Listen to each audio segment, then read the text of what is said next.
sometimes feel like I would have been a holier or better mother, woman, whatever, if I was quieter, maybe less people-y, like less always go, less ready, fire, aim, right? Yeah, yeah. And like a little more methodical, slower, and a little bit more contemplative, but also realizing like, well, I can grow in virtues in those areas. Absolutely.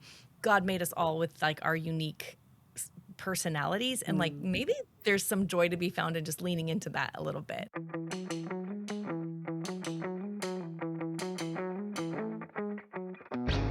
From the Florida Parent Educators Association, home of the largest homeschool convention in America, this is the Not by the Book podcast.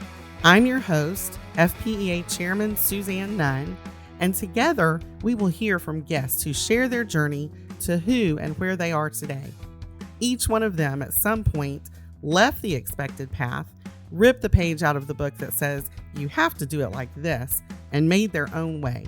I hope these conversations inspire you as much as they do me. Today I have a really fun conversation with Sarah Mackenzie, founder of the Read-Aloud Revival.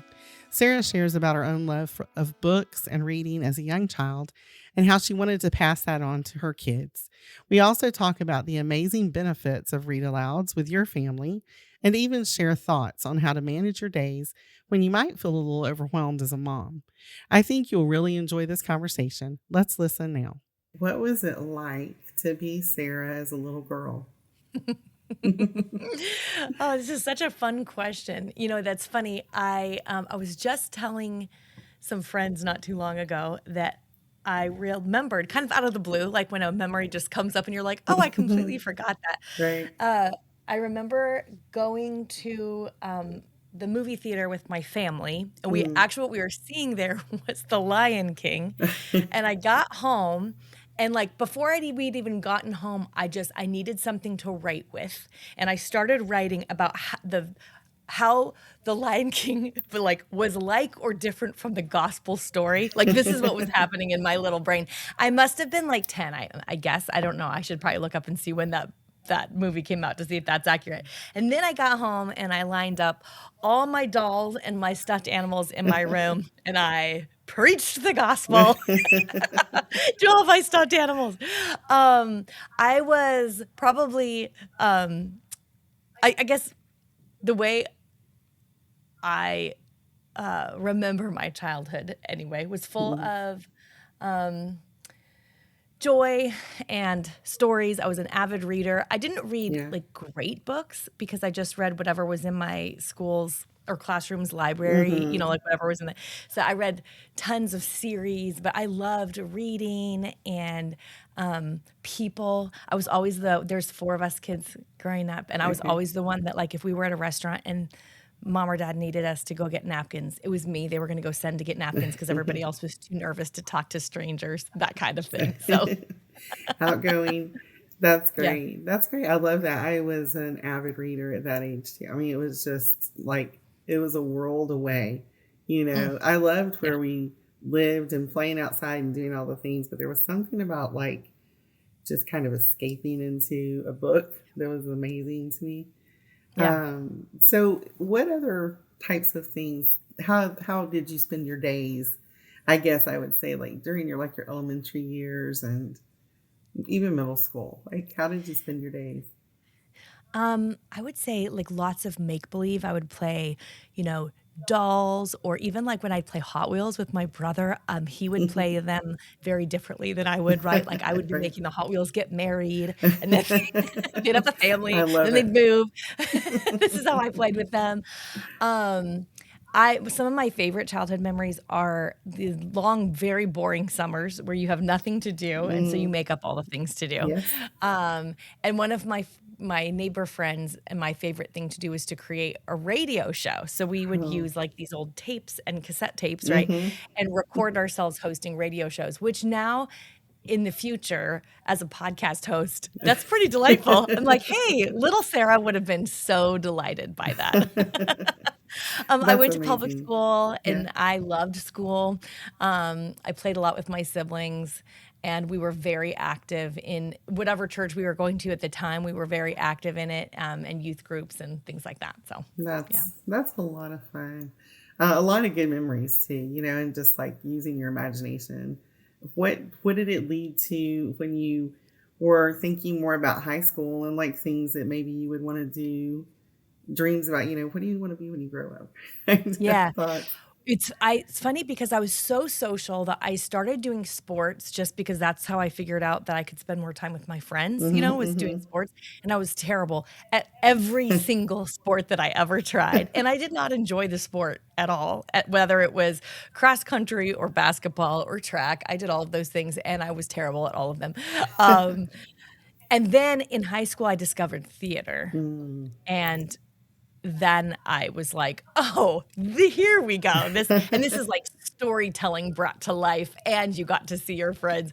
So then in high school, I started doing all the school plays and started doing community theater, and really loved. And I think it kind of married that like same thing that probably I loved as a kid, like hosting a radio show, Mm-hmm. like on my cassette player, or preaching to my Yes. stuffed animals.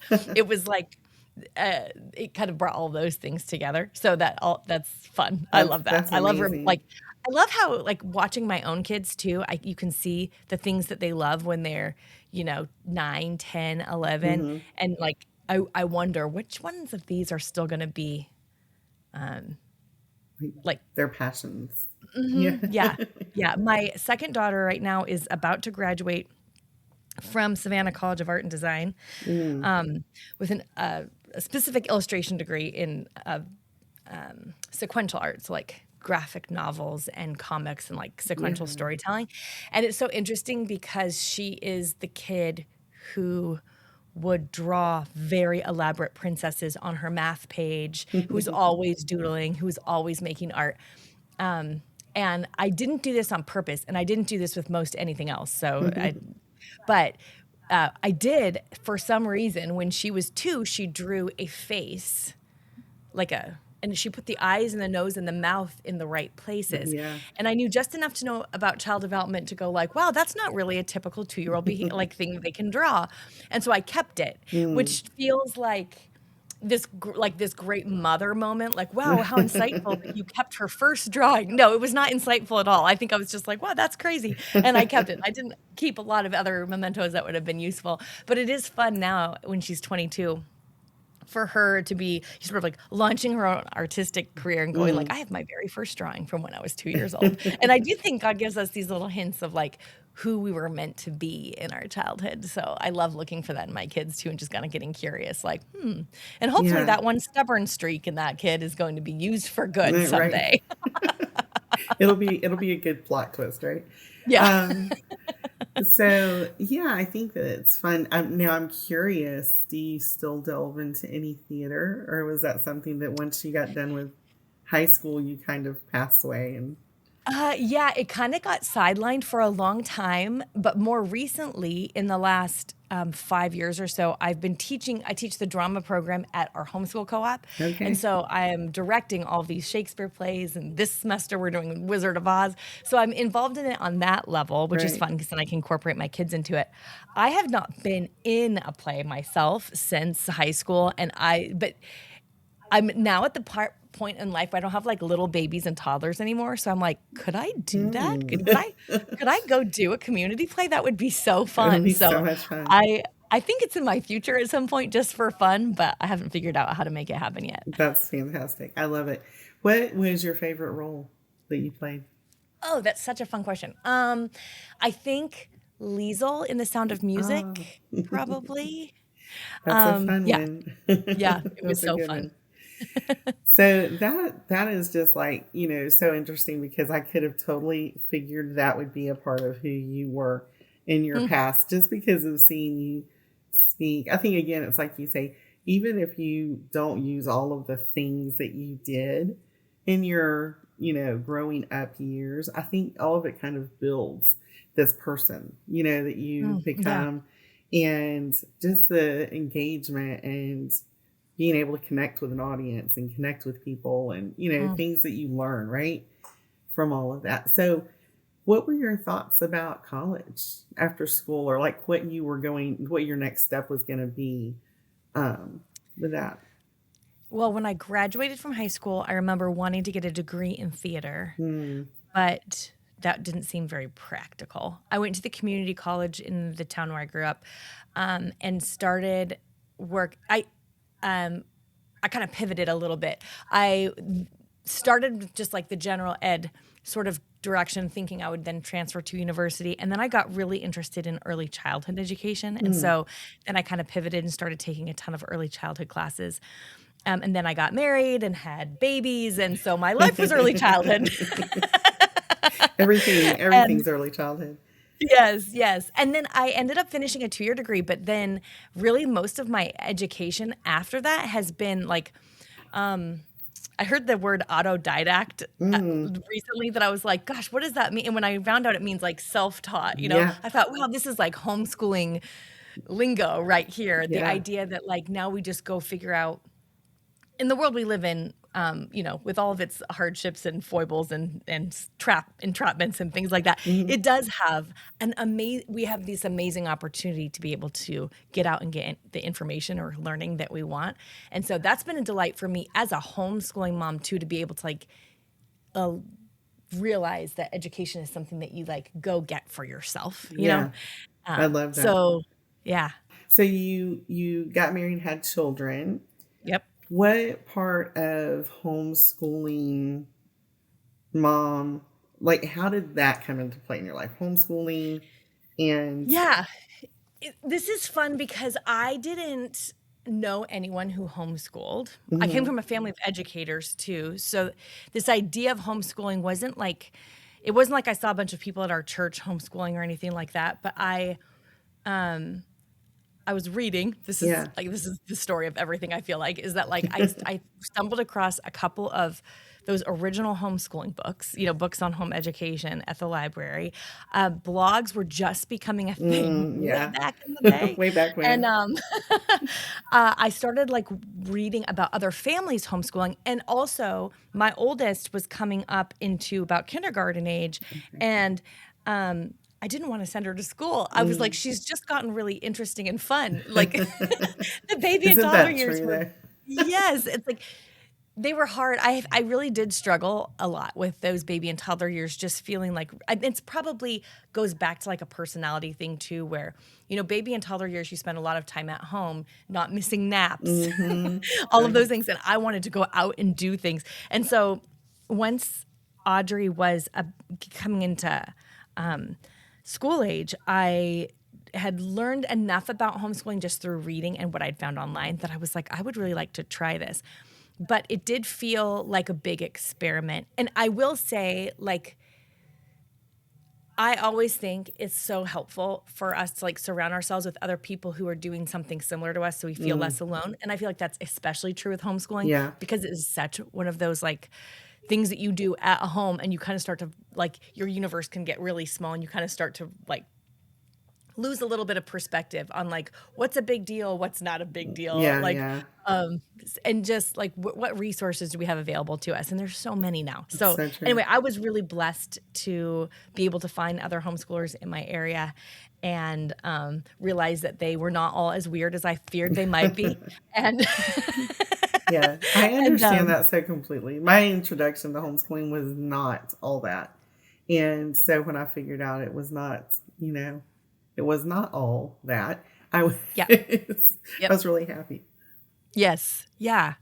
And then you meet other people who are like, because you kind of start to think, I think I'm not cut out for this maybe because like I lost my patience today, or we're getting behind, or I cannot seem to get myself self-disciplined enough to XYZ, or why does this not feel like the school, and I liked school growing up. So there was also that kind of, I don't know if it was like, I don't know if dissonance is the right word, but there was like a tension in myself too between like, well, I mean, I liked school. I just really want to spend this time with my kids. My oldest daughter really had a hard time being away from me, and I wasn't sure too if is that because I'm homeschooling her, or is that just because of a personality thing? Yeah. Anyway, it's been fun now. So we have 6 kids, and the 3 are all grown and launched, and The oldest just graduated with her master's degree from the University of St. Andrews in Scotland. I saw And that. How it's exciting. Like, so so exciting. exciting. She's traveling the world right now as I speak. She's in Mm. Peru on a mission trip.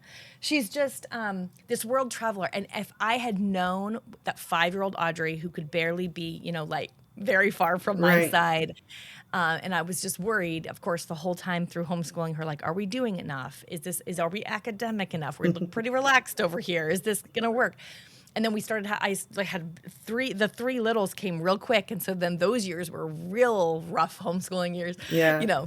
And then if I had gotten a little peek at like what they get to do after they launch, I would have been a lot less stressed, I think. Yeah. Isn't it? I mean, that perspective is a totally different one, right? And it's so rewarding to know that it didn't require something that everybody else or another group of people or other people's expectations, they didn't have to meet all the things. It worked in your home with your kids, and you and your community you built. And I think that's just amazing. But, I'm curious too, with having as many kids as you did, what was your key to being successful with keeping them all kind of together and, working together? Because I know when we have multiple children like that, and especially ones close in ages, it's like we've got to do some things that, I'm not focusing on just one kid at a time, right? Yeah. So what were some of the things that you found that were really helpful for you to manage that well? Yeah, a couple things that come to mind. So my oldest 3 were all 2 years apart, and then there was a 6-year gap, and then the 3 littles were all born in 17 months. It was Clara was 17, or 17 months, I should say, and then I had twins. So then we went from like kids that had just kind of gotten all to school age to like an explosion of babies and toddlers in our house.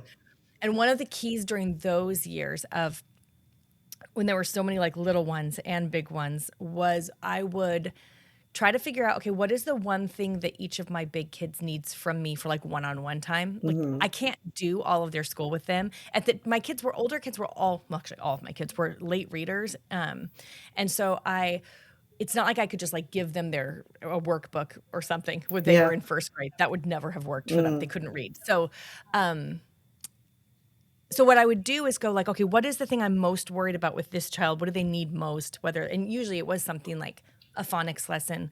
So I would do like a 15 or 20 minute one-on-one with each big kid while the other 2 big kids were like playing with the babies in the next room. And we would just like swap out, and it would take basically like, that sounds like, okay, so that should take like 45 minutes or an hour. No, that took like most of the day. And I would think, okay, if I can get 15 or 20 minutes with each kid individually.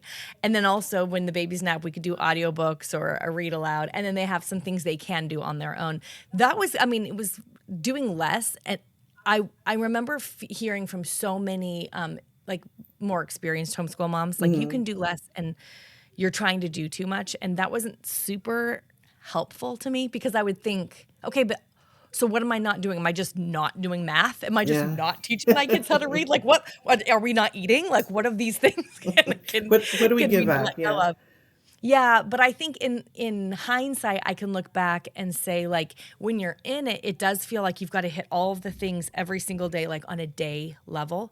But like if you can zoom out to like on a week, can you get to a couple phonics lessons? Can you get to a couple of read aloud sessions? Can you get to a couple of math lessons in a week? Like zoom out a little bit wider and like measure your time over a larger span. Yeah. It just, that feels like it gives you a lot more wiggle room than feeling like every day you have to be on it. Because also, especially in that season of life, when you're like having babies and your hormones are all over the place and you're tired because you're not sleeping because the baby's teething or whatever. Yeah. It's we're not machines, so we can't like have a perfectly optimized day every day or ever, really. True. So yeah. True. And I think I love the fact that you said you were a little bit more relaxed. I think that for me, we were more relaxed for sure. And that was, I had my own priorities about things, but there was a constant little noise in the back of my head thinking, is this really going to work out in the end? So, And like you said, you're pleasantly surprised with that. But somehow it doesn't always communicate to the mom that's in it, like, Yeah. oh, yeah, this all turns out really well. Yeah. So having the little things, I think, to just, say you can focus on it and you don't have to do everything every day. And that was so helpful to Yeah. me. Yeah. And I think there is something too to like, there are things that when I look at my older kids, I'm like, wow, that all worked out so much better than I realized it would. But there's also parts that, I mean, I dropped balls and there's been Yeah. hard conversations with those older kids. Like, why didn't we ever X, Y, Z? Or like, Mm-hmm. And so Exactly. it's not like, it isn't like, there's kind of a two parts to it. I think one is that it probably is going to work out better than you think when you're in it and you don't feel like you're doing enough. You probably are doing more than you think. And also, there are going to be gaps. You're going to forget stuff. There were whole subjects I never got around to teaching. Right. That it turns out that for some of my older kids, that late reading thing ended up being a need for vision therapy, which I didn't discover until all of them were in college and I was having one of the younger kids tested. And I'm reading through this list of symptoms going like, wow, this sounds like textbook all of my older children, right? And so, it's not like I guess I'm hesitant to make it sound like it's a Pollyanna sort of like it'll all work out and then your kids end up great, because there is no guarantee. And our kids, when they become grown-ups, all make decisions that we're like, What? that's not the one I would choose for you, Right. There's a kind of a trick to like, I think, doing what we've been called to do in our homeschool while also like holding everything with a very open hand, like not taking too much credit or too much blame because they're a completely separate human from us. Mm-hmm. And so like not having our own self-worth wrapped up in how our kids come out. Right. Whether that be because the kids came out well and we're like, look at what I did, or they're not making great choices, or they're having a rough patch and going like, what did I do wrong? And realizing that in both cases, it's actually not actually about us. So it's kind of Yeah. I tend to think everything is about me. So this is a hard thing for me to wrap my mind around. Well, and I I think, remember when my oldest daughter graduated from high school, well, our homeschool for high yeah. school, and was going to, college. And we threw a graduation party, and like I knew this was about her, right? Listen, I knew this. But at the same time, she was my first kid, and I was like, it worked. She got into every university she applied for, and it actually worked. And so at that graduation party, like I bought a new dress, and I was like, listen, it's also kind of a thing for me to realize, hey, this big ol' experiment worked. Isn't that so funny? And we'll be right back. What if this summer did more than just fill your teens' time? What if it played a foundational role in who they're becoming? At Excel Summer Leadership Camp, students step into a transformational adventure experience designed to help them discover their calling, discern what truly matters, and learn how to live it out with wisdom and courage. Through outdoor adventure like camping, whitewater rafting, and rock climbing, intentional community, and Christ-centered mentorship, Excel Summer Leadership Camp equips young adults to grow in their leadership, their character, and their faith. Right now, you can get $100 off your next camp session with code FPEA 2026. Learn more and apply today at theexcelcamp.org. And now, back to the show. But, I think it's so funny because it is so true at the same time. And yet, it's like you say, we know it's their moment. But man, you feel like this happened. It went fine. I think one of the things that was funny to me with my kids the most is there are a couple of certain times I can remember, my kids going into like a co-op, class later on. And they really didn't do this. We were pretty much self-directed and at home and just did a lot of social things and extracurricular things. But classes, not really until they got into science, where I didn't want to do dissections, right?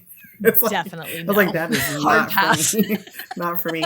And I can remember it was kind of funny because I had my one daughter who was kind of stressed. Like, I'm not ready for this class. Like, we haven't learned all of the things. I didn't do this class and this class. I was like, but you did. Like, you're going to be amazed at how much you learned just because, do you remember we went and saw this exhibit, or we went and did this, together, and the things that stuck. And I can remember her coming home and being like, I didn't realize how much I knew. And I was like, so wonderful. Like, that is so good. Yeah. Music and to your ears, really. Yeah. It is. And I think that it just goes to show, there's more than one way to do it. And, your kids are learning constantly, and what they're learning, hopefully is, and I think that I can say this has worked for us, that they know how to learn on their own. Once they're gone from my home, they know how to continue to learn. And most of that is through reading and becoming a self-taught learner, right? So let's talk about reading some more, because you hit a place where you were like, read alouds, and all of a sudden, like, really is our landscape became littered, with that terminology very quickly, for moms, and became very popular when you started talking about it. So let's talk about, how did you get to the Read-Aloud Revival, and what prompted those things for your life? Yeah, so at the time, I really started reading aloud a lot more. My oldest kids were about, I want to say like 8, 6, and 4, something around there. And a friend of mine, Pam Bartonhill, who listeners I'm sure will know who that is, she and I had become friends online, reading each other's blogs and things, and we'd never met in person, but we would talk on the phone and we would email. And she had just gotten to hear a man at a homeschool conference named Andrew Pudua. And he had given a talk called Nurturing Competent Communicators about how the best way to help your kids become good, eloquent communicators is to read aloud a ton and have them memorize poetry. Like, those were the sort of the duo that he was proposing. And she loved this talk, so she bought a recording and sent it to me. And it's like, Sarah, I think you'd like this. And so I remember I'm like cleaning out my kitchen drawers and cupboards and things, and while I'm listening to it, and I listened to it twice in a row, and I was so floored. Andrew is such a compelling speaker too. Like, no matter what he says at the end of the talk, you're like, I think I'm game for that. I think I'm going to try that. So I remember thinking, oh, okay, I was thinking of reading aloud as something I do until my kids can read on their own, which I think is how a lot of us would think about reading aloud. And I will say I had read Jim Trelease's book, The Read-Aloud Handbook. I had stumbled on that years before, when my oldest was just a toddler. And he also asserts that this idea that we just read aloud until our kids are old enough to read on their own is not actually the best use of reading aloud. It is, like, we do read aloud with our children when they're very young, but also we should keep reading to them when they're older. And then Andrew made this very compelling argument that it may even be more important to continue reading aloud to them as they get older, because this is the only place they get grammatically correct, sophisticated language patterns in through their ear, and what that does with their storing good language patterns and being able to then create their own good language. So I was compelled and started reading aloud a ton with the kids, and was all the things that Andrew had talked about, like the academic benefits and just the cultural touch points that come up in stories that we were able to talk about. And the fact that, like, our kids actually grow in empathy and compassion and things when they're reading fictional stories and they're immersed in a lot of stories. Those were all true. But the thing that really caught me off guard that I didn't expect was how much connection there was between my kids and myself. So it's very similar to, like, when you're watching a movie and as a family, and then, fast forward a month and somebody quotes something from a favorite movie and everybody laughs. There was this happening almost daily, like constantly, because we were just immersed in these stories all the time. The kids would act out the stories and they would ask for more. Like, I could see that, like, even when, to fast forward a little bit, when the kids were getting older and they would either butt heads with each other or butt heads with me, going to a story would immediately, like, get us all on the same team again, because now we're rooting for the same character, And so it was so interesting to me, and I got a little bit fanatical about it, because I was so floored by how many benefits there were across the board for my kids when I read aloud to them. And it was free, which is what Jim Trelease said in the Read Aloud Handbook. He said, if you could put in a pill all the benefits of reading aloud, we would pay enormous amounts of money and stand in very long lines to buy this pill. And the books are, like from the library, from your home bookshelf, they're right there, and it just takes a few minutes a day or a few minutes every other day. I like to say, because every day stresses me out. And so I decided at about like fast forward a couple years, and now we are just reading aloud a ton. It has become at that point the key most important part of my homeschool. And I guess inner small child Sarah came out, was like, you know what I'd like to do is create a cassette radio program. Because I thought there was one or two homeschooling podcasts at the time. That was it. Podcasts really this was before they had kind of come into their heyday, because it was 2014, I think. Yeah. And so I thought, well, I would love to create a podcast and talk about reading aloud just for like a couple of episodes. I tend to be like one of those like ready, fire, aim kind of people. So I remember sitting there thinking, you know who would be so fun to interview about reading aloud is Andrew Pudawa, because he's the one who started me off on this path. And so I shot an email off very spontaneously to IEW, the Institute for Excellence in Writing, which Andrew runs, and said, I wonder if Andrew would come chat with me on a podcast about reading aloud. And I mean, right away, within an hour or two, his marketing director said, yes, Andrew would love to come talk on your podcast. And I thought, well, I better create a podcast. How do you create a podcast? Again, back to the autodidact. I went to Google, how do you create a podcast? And started teaching myself how to do that.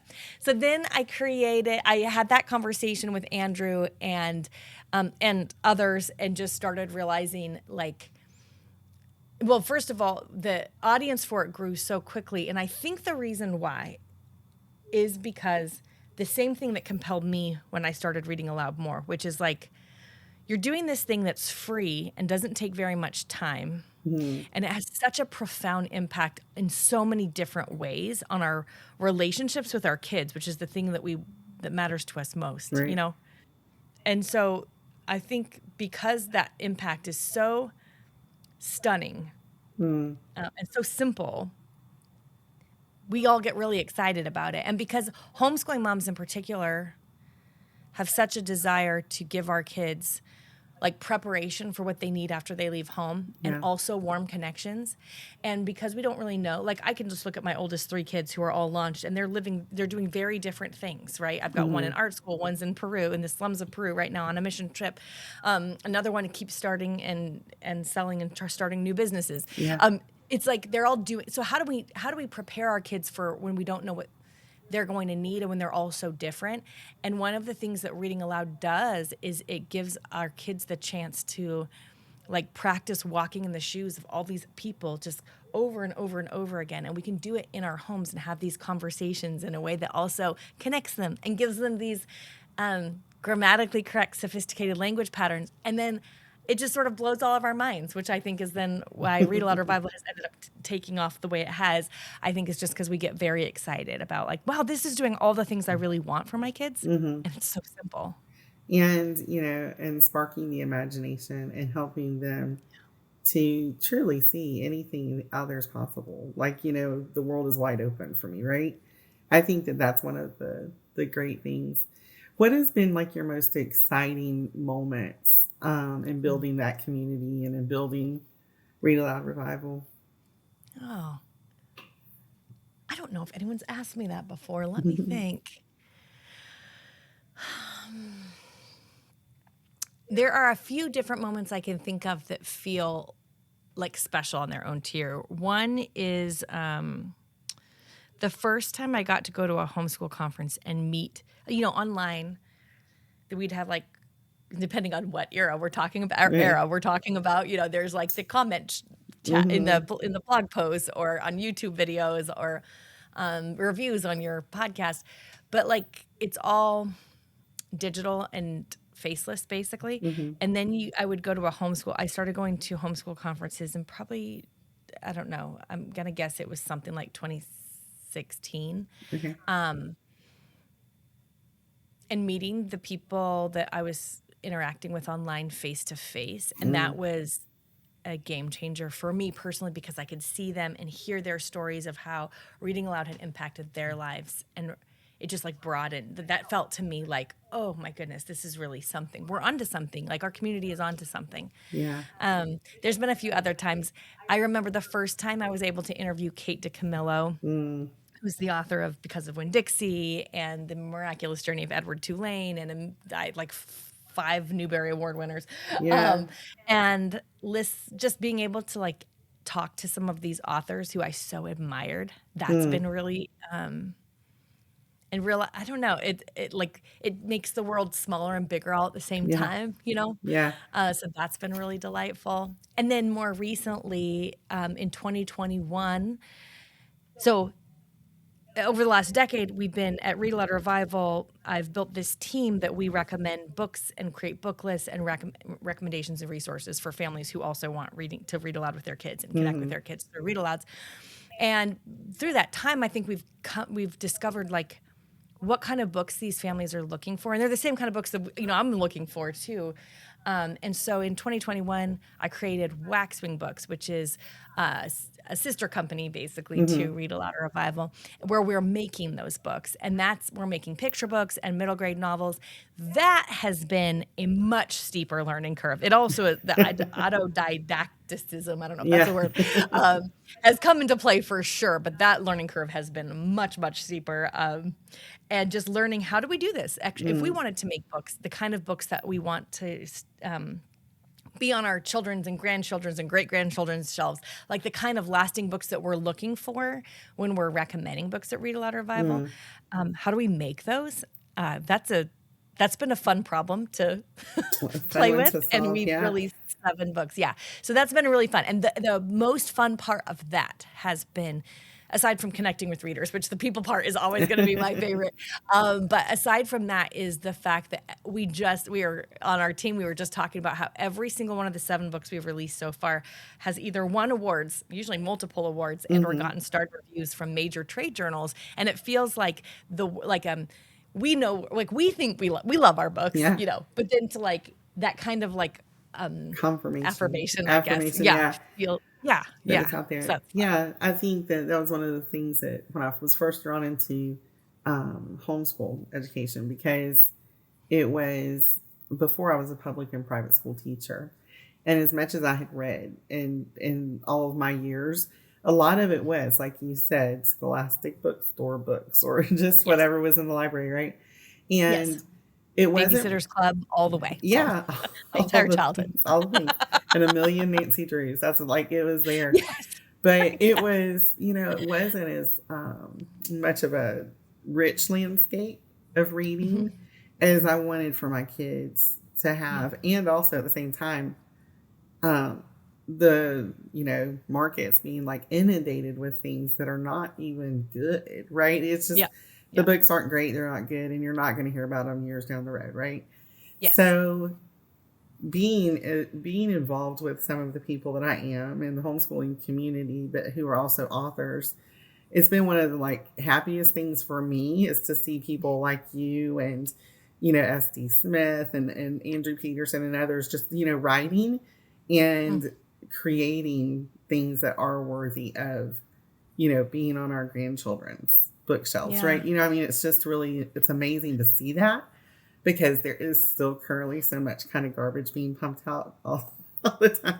So I love that. And I love that you guys are really engaged in producing things, books now for families to have. That's amazing to me and very exciting to me. What's the other thing about that's really cool, I think, is how generous people are with. It's exactly like when I asked Andrew Peterson to be on the podcast before I'd even created a podcast, and his yes, and you're like, oh, really? Like, okay. And then again with Andrew Peterson and S.D. Smith, both who've become friends of mine and who, because we're all, trying to put these beautiful books out into the world, we can go like, hey, I'm running into this problem trying to get, I'll just make up something here, but like trying to get these books into Barnes and Noble. Like, what have you guys, how have you figured that out? And then we kind of like can help each other. And I just feel like if I had realized earlier, well, I guess it's just true. It's just true with homeschooling too. Sometimes we have this like, it's probably a very American, I'm thinking about this. It's probably a very like American way to think about it. Like I got to figure this out myself. But actually I have found that in homeschooling and in bookmaking, both, like other people who are doing it also don't want to do it alone, you know? Yeah. Yeah. I love that too. I think that that's like great art comes together with great minds thinking together. You know, it's just like, it's beautiful. Yeah. And so tell me, what is it like to stop in the middle of all of this that you're doing and homeschooling your own children and the Read-Aloud Revival and the, you know, growth that is coming there, to stop and think you want to write a book? Like what caused you to go do that? Insanity, actually. Insanity. So, Yeah. Okay. This is so interesting. So the first book I ever wrote was Teaching from Rest, A Homeschooler's Guide to Unshakable Peace. And that book I wrote because I needed it. At the time, my kids were 12, 10, 8, 1.5, and infants. And I don't know how I wrote it. Like people will ask me, but how did you write it? I'm like, I don't remember. I don't know. I know my laptop lived on my kitchen counter, and I know that like I wrote it in about 15-minute increments because that's all I had. So, you know, like my brain would be going while I was changing diapers and nursing and doing laundry and taking kids to swim lessons. And then I would come back and like write a couple things. But basically when I wrote that book, I didn't write the book. I didn't set out to write it.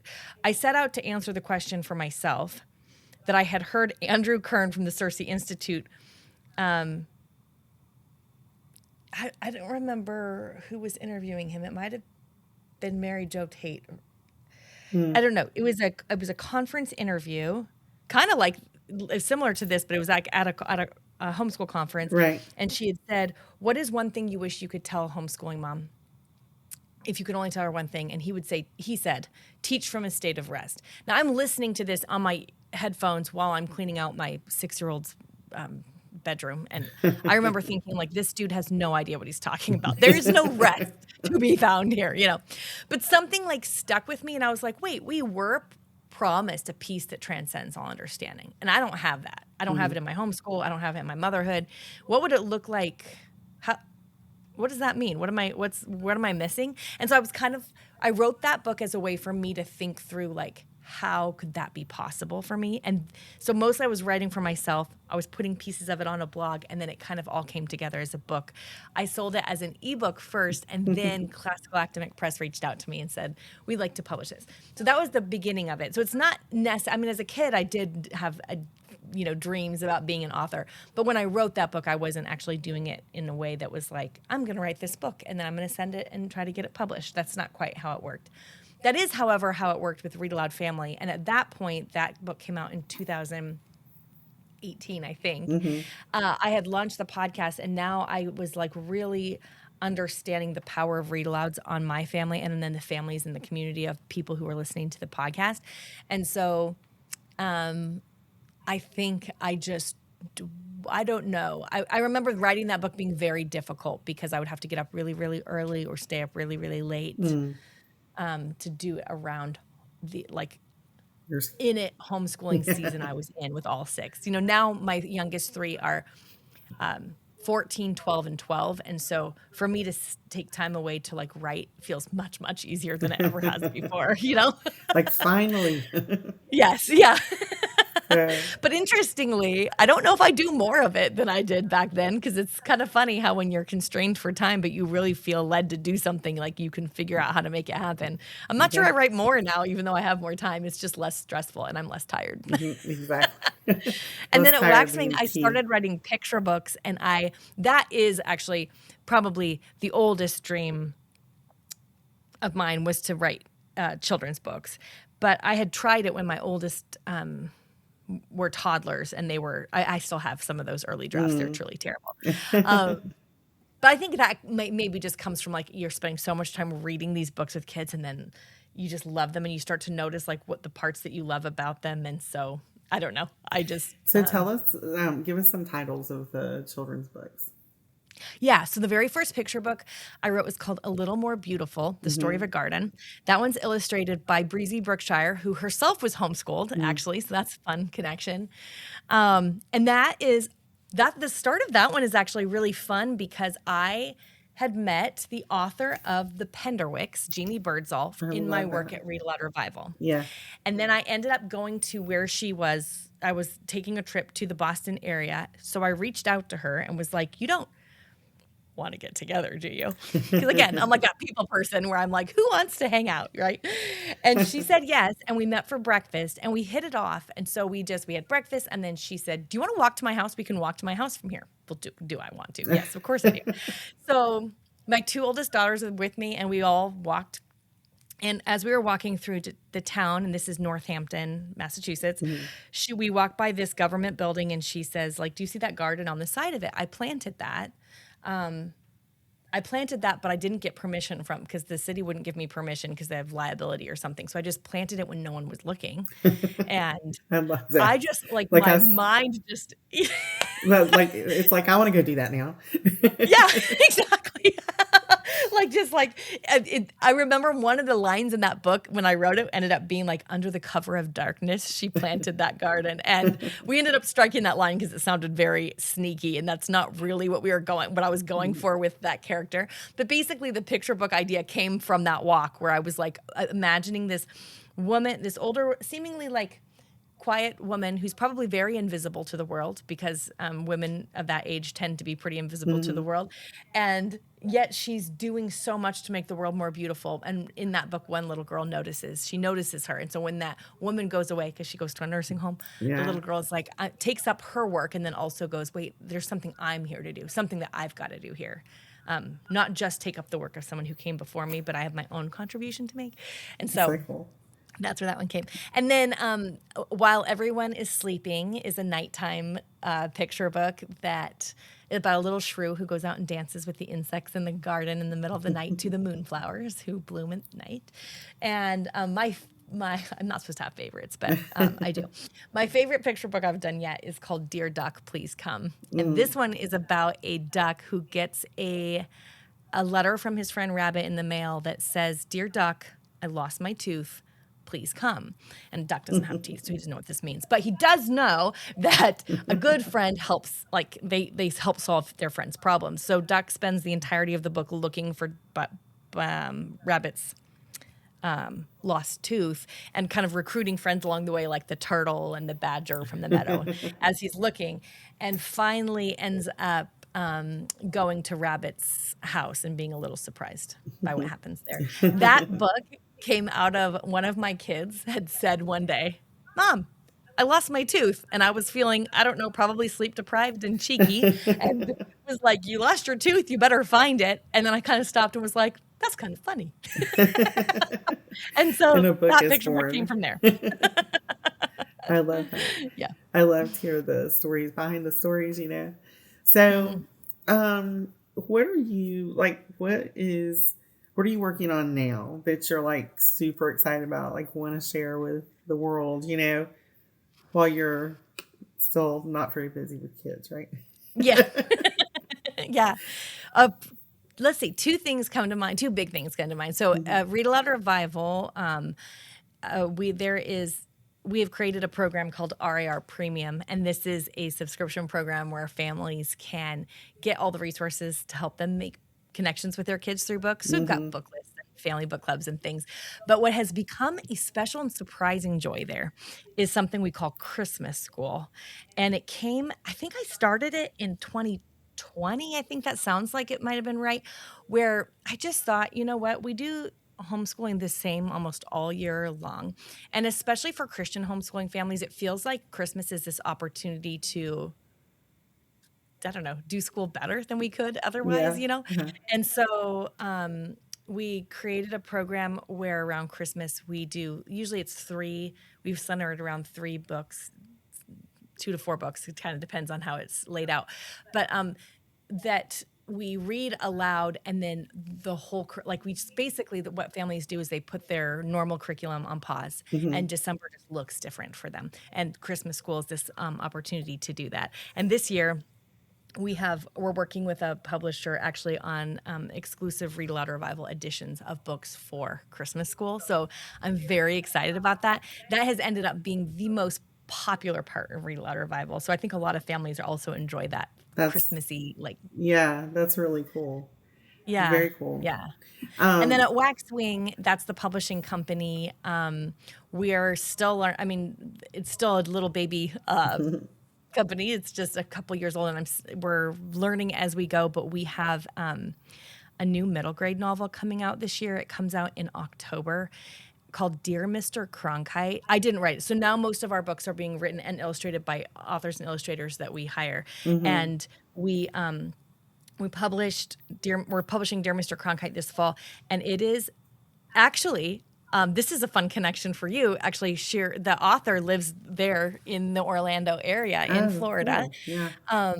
and her grandkids are homeschooled, I think. Mhm. She basically, it's a story about a girl named Sydney whose father goes off to Vietnam, and Sydney writes letters to her father, and all of a sudden those letters stop Mm. coming, and Sydney goes on a quest to figure out what really happened. It's told all in letters. It's an epistolary novel. It Oh, is spectacular. Like, that's really I cool. keep telling people, this is by far, like, this is the best book. I'm so excited. I'm so excited to put it out into the world. It's so hope-filled and tender, and I'm really excited about That that one sounds, coming out. So, it sounds like a great story. yeah, Awesome. yeah. So you have done a lot and you have, produced a lot through your years of homeschooling, success with your kids and then success with your, interests in helping other homeschool families. But I find, that there are a lot of people who struggle sometimes with what it is that they're going to contribute. What are they going to do? What is it? Where can they find the time? Where can they find the energy? Where can they find whatever? And I know that for me, I think for a lot of us, there's usually something that's kind of sticking in the back of our brains, whether it's something someone said to us, a quote that we read somewhere, or even a book that's just like you keep going back to because it just kind of feeds your soul and it Yep. encourages you. Is there like anything like that that you would share with people that has really done that for you? Yes, there's a quote, and this is going to feel very full circle, like we planned this out from the beginning of the podcast, but because it's so relevant. But there is a quote by Catherine of Siena, 14th century Christian. Be who God meant you to be, and you will set the world on fire. Mm, I might be getting that one slightly wrong. It might be set the world ablaze. I think I've seen it both ways. But mm-hmm. be who God meant you to be, and you will set the world on fire. I have a print of that at my house, that, like hung up in my house. I think it kind of goes back to what we were talking about, Suzanne, at the very beginning, which is like, actually, I can see now hints of all the things that I've had the most joy and that have been the most like fruitful in my adult life. Things like, I said that like I would set out all the stuffed animals and dolls, and I Yeah. would like preach to them. And like now I speak at homeschool conferences, and I would do those cassette radio programs with my friends in the garage in the summer with my little friend. And now there's a podcast, and I read voraciously, and now we make books. And I wonder if especially because motherhood can be so all consuming, and we kind of forget who we are. We can sometimes forget, who does God want me to be so I can set the world on fire? And I think sometimes just like that, looking back at like, what would 10-year-old me really wish I had been able to do? Like, and Oh. following that joy. And instead of like thinking through, what do I think other people expect from me? One of the Mm-hmm. things that has come with my own journey is realizing too that like I sometimes feel like I would have been a holier or better mother, woman, whatever, if I was quieter, maybe less people-y, like less always go, less ready, fire, aim, right? Yeah. Yeah. And like a little more methodical, slower, and a little bit more contemplative, but also realizing like, well, I can grow in virtues in those areas. Absolutely. God made us all with like our unique personalities, and like Mm, maybe there's some joy to be found in just leaning into that a little bit. I love that. Um, I love that, because it is so true. We're also very uniquely created to do what we're supposed to do. But, Yeah. I find in talking to a lot of my guests here that it's really neat is a good word, I guess. But it's just really interesting to look back at your story and where you started as a kid and really see those touch points of, like just the eye-opening, like, yeah, that was there. It was there in you then, and it's just kind of God's brought this to, completion, on the other end. Yeah. What I do now, though, like if you had asked me at that age, Yeah. I would never have envisioned what it is, because we wouldn't have known, right? You wouldn't know what it was. Right. It didn't exist. Yeah, Yes. It didn't even exist, or it wasn't out there yet, or whatever. But it's just really cool to see how all of that Can you see hints, though, like when you look back at your own childhood? Absolutely. Okay. Yeah. And that's what I find over and over again, when we get to hear people's stories. And I think that it's just really encouraging. And for me, it's where I look at others and want to just say to them, embrace the passion, embrace the thing that you love, embrace what it is, that's been instilled in your heart, and go for it. Like, just go with it and do it and follow that path and see where it leads, because, you never know, right? You never know. That's right. That's right. But we'll, I'm so excited you're going to be with us in May at our convention. And I know there's going to be a lot of people excited to see you there, and some of your books as well. So I think that we just are going to be really blessed to come together and to share, and you're going to be keynoting, and I think it's going to be exciting. So I thank you for being here today and sharing this time with me, so people who maybe aren't familiar get to know you a little bit better, but we get to hear the story. So thank you. So Suzanne, thank you so much. I cannot wait to come hug as many people as I can in Florida in May. Thank you for inviting me today and to the conference. Thanks for listening to the Not by the Book podcast from the Florida Parent Educators Association. To learn more about homeschooling in Florida, or to find resources to help you on this amazing journey, visit our website at FPEA.com. If you have any suggestions for future guests, contact me, Suzanne, at notbythebook@fpea.com. Thanks again for listening, and be inspired to live your life not by the book.